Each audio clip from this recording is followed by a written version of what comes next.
पांडव 12 वर्ष का वनवास तथा 1 वर्ष का अज्ञातवास पूर्ण कर चुके थे। वे उपलव्य नगर में अब अपने पक्ष के वीरों को एकत्र कर रहे थे। भाइयों में युद्ध न हो, महासंहार रुक जाए, इसके लिए श्री कृष्णचंद्र पांडवों के दूत बनकर हस्तिनापुर दुर्योधन को समझाने गए, किंतु हठी दुर्योधन ने स्पष्ट कह दिया, युद्ध के बिना सुई की नोक जितनी भूमि भी मैं पांडवों को नहीं दूंगा। वासुदेव जी का संधि प्रयास असफल हो गया। वे लौटने लगे। उनको पहुंचाने के लिए भीष्म, विदुर आदि जो लोग नगर से बाहर तक आए, उन्हें उन्होंने लौटा दिया, किंतु कर्ण को बुलाकर अपने रथ पर बैठा लिया। कर्ण का खाली रथ सारथी पीछे पीछे ले आ रहा था। अपने रथ पर बैठाकर आदर पूर्वक श्री कृष्णचंद्र भगवान ने कर्ण से बोला, वसुसेन, तुम वीर हो, विचारशील हो, धर्मात्मा हो। देखो, मैं तुम्हें आज एक गुप्त बात बतलाता हूँ। तुम अधिरथ सुत के पुत्र नहीं हो, तुम कुंती के पुत्र हो। तुम दूसरे पांडवों के समान एक पांडव हो, पांडु पुत्र हो, क्योंकि भगवान सूर्य के द्वारा तुम पांडु की पत्नी कुंती से उनकी कन्या अवस्था में उत्पन्न हुए थे। कर्ण सिर झुकाए चुपचाप सुनते रहे। वासुदेव ने उनके कंधे पर हाथ रखा। तुम युधिष्ठिर के बड़े भाई हो। दुर्योधन अन्याय कर रहा है और तुम्हारे ही बल पर अकड़ रहा है। तुम उसका साथ छोड़ दो और मेरे साथ चलो। कल ही तुम्हारा राज्याभिषेक हो। युधिष्ठिर तुम्हारे युवराज बनेंगे, पांडव तुम्हारे पीछे चलेंगे। मैं तुम्हें अभिवादन करूंगा। तुम्हारे सही जब पांडव 6 भाई साथ खड़े होंगे, तब त्रिभुवन में उनके सम्मुख खड़े होने का साहस किसमें है। अब कर्ण तनिक मुस्कुराए। वे बोले, वासुदेव, मैं जानता हूँ कि देवी कुंती मेरी माता है।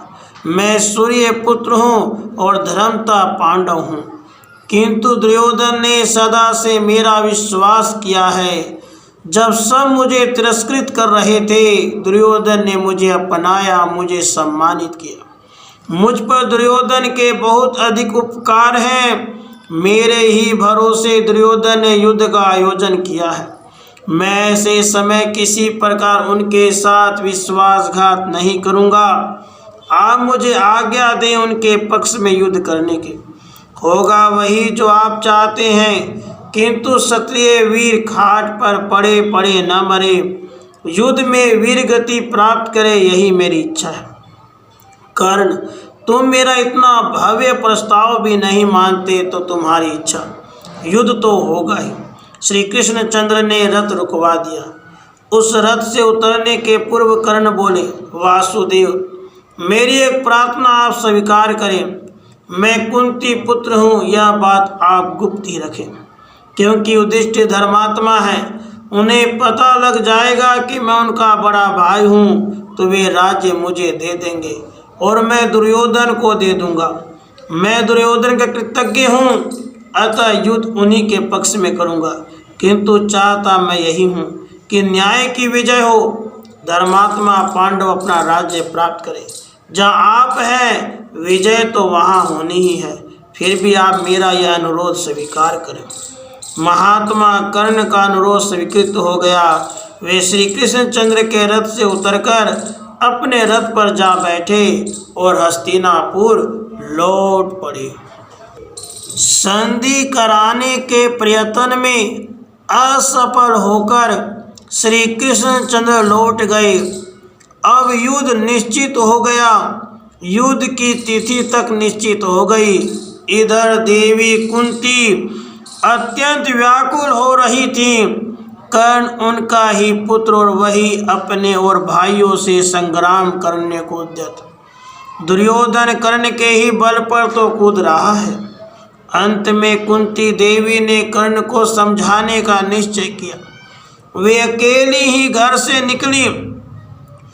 स्नान करके कर्ण गंगा में खड़े सूर्य देव की ओर मुख करके संध्या कर रहे थे। कुंती देवी को कुछ देर प्रतीक्षा करनी पड़ी। संध्या समाप्त करके कर्ण ने मुख घुमाया। कुंती को देखते ही दोनों हाथ जोड़कर वे बोले, देवी, अधिरथ का पुत्र कर्ण आपको प्रणाम करता है।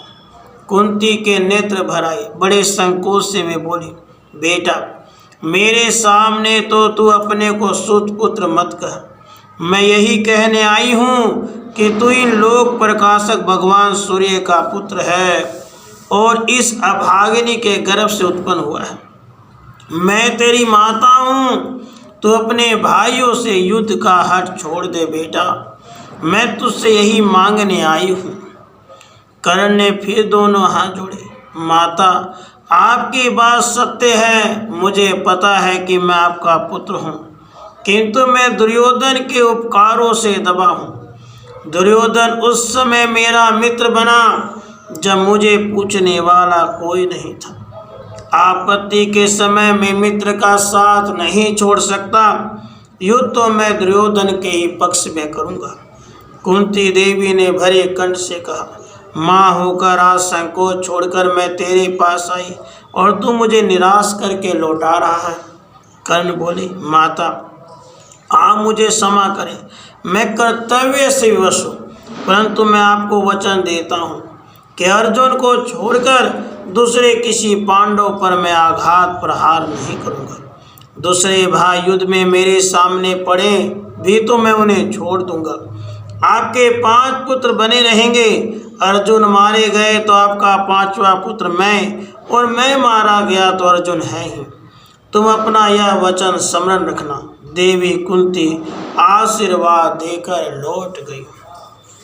पितामह भीष्म सदा कर्ण का तिरस्कार किया करते थे। युद्ध के आरंभ में महारथी अतिरथी वीरों की गणना करते समय सबके सामने ही उन्होंने कर्ण को अर्धरथी कहा था। चिढ़कर कर्ण ने प्रतिज्ञा कर ली थी कि जब तक पितामह युद्ध में कौरव पक्ष के सेनापति हैं वह शस्त्र नहीं उठाएगा। 10 दिनों के युद्ध में कर्ण तटस्थ दर्शक ही रहे। 10वें दिन पितामह अर्जुन के बाणों से विद्ध होकर रथ से गिर पड़े।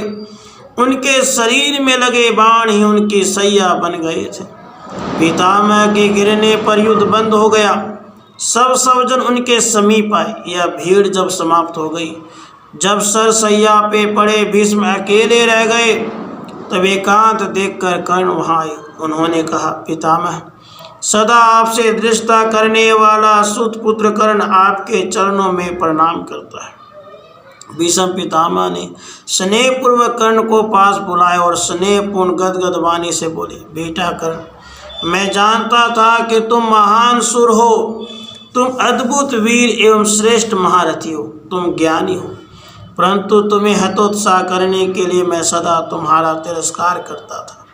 इसी उद्देश्य से मैंने तुम्हें अर्धरथी कहा था, क्योंकि दुर्योधन तुम्हारे बल पर युद्ध को उद्यत हुआ। यदि तुम युद्ध में उत्साह न दिखलाते तो दुर्योधन युद्ध का हठ छोड़ देता।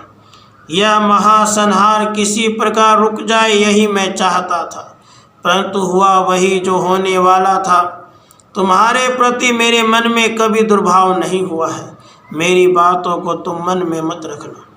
कर्ण मस्तक सुनाए झुकाए सुनते रहे। पितामह ने कहा, बेटा, मेरी बलि लग चुकी है। तुम चाहो तो यह संहार अब भी रुक सकता है। मैं तुम्हें एक भेद की बात बतलाता हूँ। तुम अधिरथ के पुत्र नहीं हो, तुम सूर्य कुमार हो और कुंती के पुत्र हो। तुम पांडवों में सबसे बड़े हो। दुरात्मा दुर्योधन का साथ छोड़कर तुम्हें अपने धर्मात्मा भाइयों का पालन करना चाहिए। कर्ण बोले, पितामह, आप जो कह रहे हैं उसे मैं पहले से जानता हूँ, किंतु दुर्योधन मेरा मित्र है। उसने सदा मुझे सम्मान दिया है। अपने परोपकार करने वाले मित्र के साथ मैं विश्वासघात कैसे कर सकता हूँ? उसका मुझ पर ही भरोसा है। ऐसी दशा में मैं संकट काल में उसका साथ कैसे छोड़ सकता हूँ? आप तो मुझे युद्ध करने की आज्ञा दें।